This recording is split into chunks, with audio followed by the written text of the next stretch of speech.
Africa Content TV.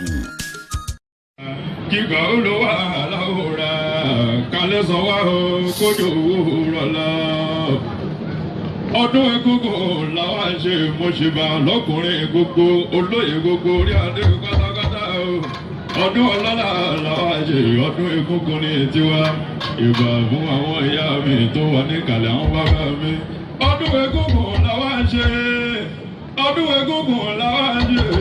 Ìwé ìtàgbà akú oríire jàmá mi. Ọdún egúngún làwọn ṣe. Ọdún egúngún làwọn ṣe.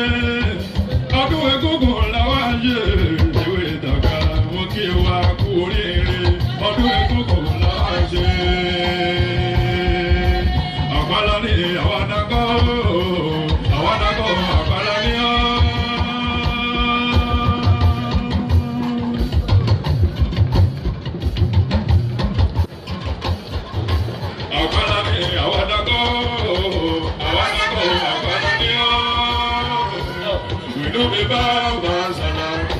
Everyone of our own nation, only the middle of the good we know we want to do baby, and you don't shake it.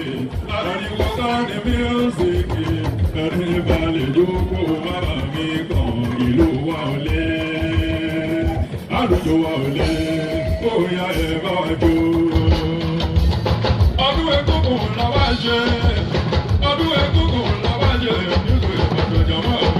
ọdún egúngún làwọn ṣe.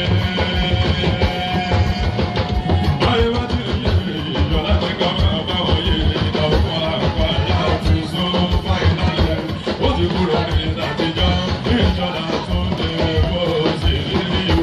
Àyìnlá mi Joshua o, ẹ jọ̀wọ́ ẹ bá mi jà olùbọ́lẹ̀ o. Àwùjọ ní kí ọmọ sá.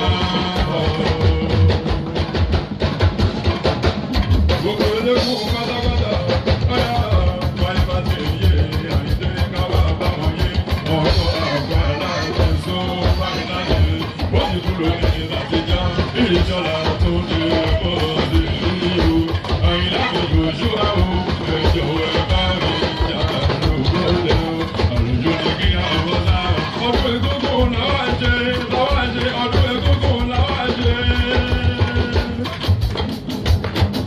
Ọdún egúngún làwọn ṣe, bàbá mi ọdún egúngún làwọn ṣe, ẹ̀kọ́ ìjú ọdún egúngún làwọn ṣe, ẹ̀kọ́ ìjú ọdún egúngún làwọn ṣe, làwọn ṣe ọdún egúngún làwọn ṣe, nípìnlẹ̀ Ọ̀yọ́ ọdún egúngún làwọn ṣe, ọbẹ̀ gómìnà ọdún egúngún làwọn ṣe, èyí wá kéde ìlú làwọn ṣe.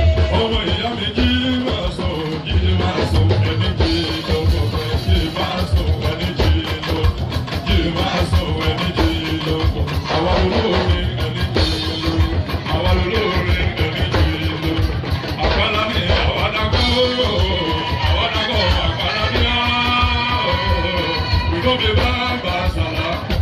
Ẹ̀kọ́ wa lọ máa lò ná ìṣàlá. Onílù mi lòlù kó dùn gbégbé. Ìdóbi mọ́ tuntun máa ń dún bébé. Ẹ̀yà jayé yìí náà ṣe kì í. Àríwó bá ní mísíkì. Ẹni balẹ̀ jókòó máa ní kan. Ìlú wa ò lé. Àlùjọ wa ò lé. Ó yá ẹ bá wa jó.